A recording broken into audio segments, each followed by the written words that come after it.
ദൈവ തിരുനാമത്തിന് മഹത്വം ഉണ്ടാകട്ടെ. ഇവിടെ ഇപ്പോൾ ഞാൻ സംസാരിക്കാൻ പോകുന്ന ഈ വിഷയം ചില നാളുകൾക്ക് മുമ്പ് ഞാൻ എൻ്റെ വീഡിയോ പരമ്പരയിൽ ആന്ത്രോപോളജി, അതായത് നരവംശ ബൈബിളിക ശാസ്ത്രം എന്ന വിഷയം എടുത്തപ്പോൾ ഞാൻ ഒരു പ്രത്യേക മണ്ഡലത്തിൽ പ്രസ്താവിച്ചാണ്.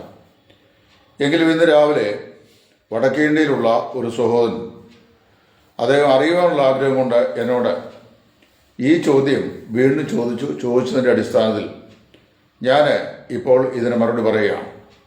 അദ്ദേഹം എന്നോട് ചോദിച്ചത്, മനുഷ്യൻ്റെ ആത്മാവ് അവനിൽ പ്രവേശിക്കുന്നത്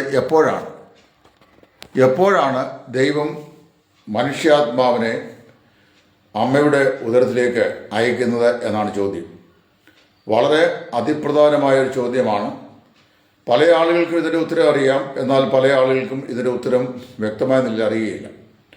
അതുകൊണ്ട് ഞാൻ ഈ പഠനം സംബന്ധിച്ചുള്ള ബൈബിളിലേക്ക് വായിക്കുന്ന 3 അഭിപ്രായങ്ങൾ ഈ സമയത്ത് പറയാൻ പോവുകയാണ്. ഈ വേദപുസ്തകത്തിൻ്റെ അവസാനത്തെ വാക്ക് എന്നൊക്കെ ചില ആളുകൾ തങ്ങളെക്കുറിച്ച് തന്നെ വിശേഷിപ്പിക്കാറുണ്ട്. ഞാൻ ആ നിലയിൽ പറയാൻ പ്രാപ്തനല്ല. I'm still a Bible student. അതുകൊണ്ട് ഞാൻ പറയുന്ന ആശയം ഒരു പക്ഷെങ്കിൽ നിങ്ങൾ ആരെങ്കിലും ചിന്തിക്കുന്ന ചിന്താഗതിയിൽ നിന്ന് വ്യത്യസ്തമായ തലത്തിലാണ് നിങ്ങൾക്ക് അനുഭവപ്പെടുന്നതെങ്കിൽ നിങ്ങൾക്ക് നിങ്ങളുടെ വിശ്വാസം ഫോളോ ചെയ്യാം. ഞാൻ മനസ്സിലാക്കുന്നത് മാത്രം ഞാൻ പ്രസ്താവിക്കുന്നു. 3 സിദ്ധാന്തങ്ങളാണ് ആന്ത്രോപോളജിക്കൽ മേഖലയിൽ വേദശാസ്ത്രികൾ ഈ വിഷയത്തെക്കുറിച്ച് അഭിപ്രായപ്പെടുന്നത്. 1, ട്രഡീഷണൽ വ്യൂ എന്ന് പറയുന്നത് പരമ്പരാഗതവാദം എന്നാണ് അതിൻ്റെ അർത്ഥം.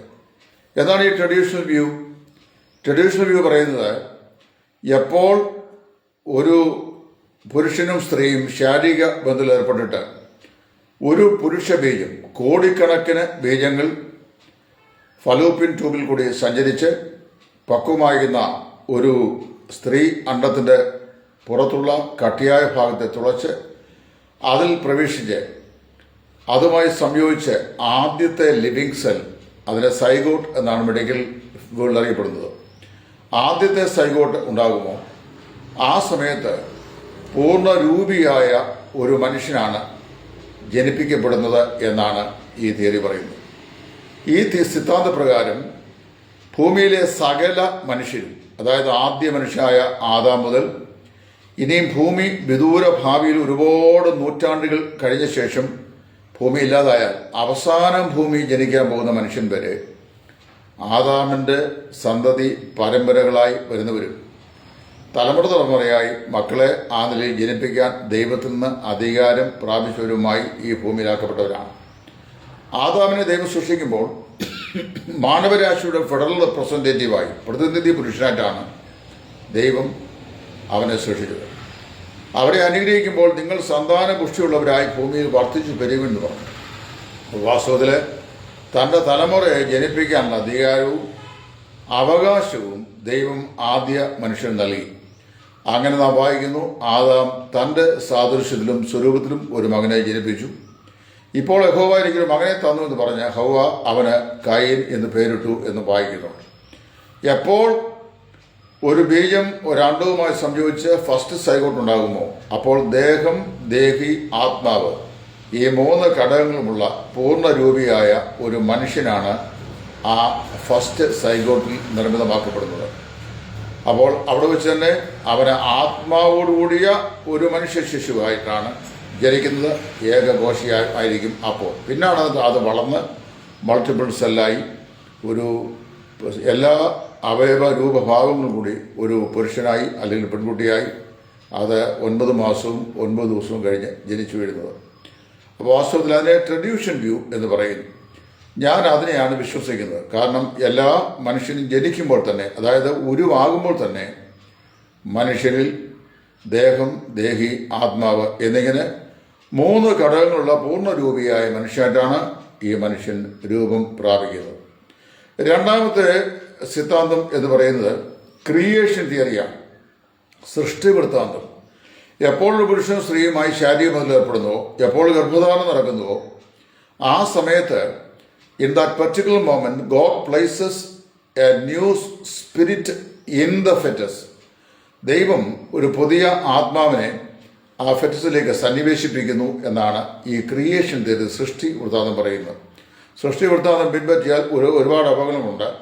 അങ്ങനെ വന്നു കഴിഞ്ഞാൽ ദൈവത്തിൽ നിന്ന് നേരിട്ട് സൃഷ്ടിച്ച് ഭ്രൂണത്തിലേക്ക് ദൈവം സന്നിവേശിപ്പിക്കുന്ന ആത്മാവ് ജഡപ്രകാരം യാതൊരുവിധമായ ബന്ധവും അതിനു മുമ്പ് ഇല്ലാത്തതാകിയാലും അതിൻ്റെ ജനനത്തിന് അല്ലെങ്കിൽ ആത്മാവിൻ്റെ സാന്നിധ്യത്തിന് സ്ത്രീ പുരുഷ ബന്ധമോ അല്ലെങ്കിൽ മനുഷ്യ ബന്ധങ്ങളോ ആവശ്യമില്ലാത്തതായതുകൊണ്ടും അത് പാപമില്ലാത്തത് എന്ന് വരും. അങ്ങനെയാണെങ്കിൽ മനുഷ്യൻ്റെ ആത്മാവ് ജന്മം മുതലേ പാപമില്ലാത്തതാണ് എന്ന് വരും. വേദപുസ്തകം അങ്ങനെ എന്ന് പറയുന്ന ഒരു വ്യത്യാസവുമില്ല. എല്ലാവരും പാപം ചെയ്ത് ഒരുപോലെ ദൈവദേശമില്ലാത്തവരായി തീർന്നുവെന്നും ഏകന്റെ അനുസരണക്കേടിനാൽ എല്ലാവരും പാപികളായി തീർന്നുവെന്നും ഇങ്ങനെ എല്ലാവരും പാപനിമിത്തം മരണത്തിന് വശപ്പെട്ടിരിക്കുന്നുവെന്നും പൗലൂസ് പറയുന്നു. ഇപ്പോൾ ക്രിയേഷൻ തിയറി നമുക്ക് ഒരു നിലയിലും അംഗീകരിക്കാൻ സാധിക്കില്ല. മൂന്നാമത്തെ തിയറി എന്ന് പറയുന്നത് പ്രീ എക്സിസ്റ്റന്റ് തിയറിയാണ്. അതായത് ആത്മാക്കളുടെ പൂർവ്വ അസ്തിത്വ സിദ്ധാന്തം. അതിന് അവർ ഉപോദ്ബലമായി പറയുന്നത് 139 സംഖ്യയുടെ ഒരു വാക്യമാണ്. നിയമിക്കപ്പെട്ട നാളിൽ ഒന്നുമില്ലായിരുന്നപ്പോൾ നിന്റെ പുസ്തകത്തിൽ നീ സകലവും എഴുതിയിരുന്നു.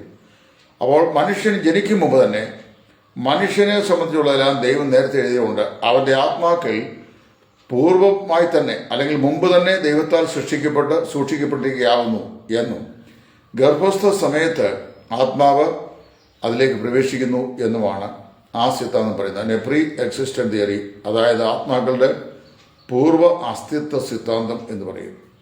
അതിനെ വിശ്വസിക്കാൻ ഒരു ന്യായവുമില്ല. കാര്യം അതിൽ തെളിയിക്കുന്ന ഒരു വാക്യവും വരുന്നില്ല.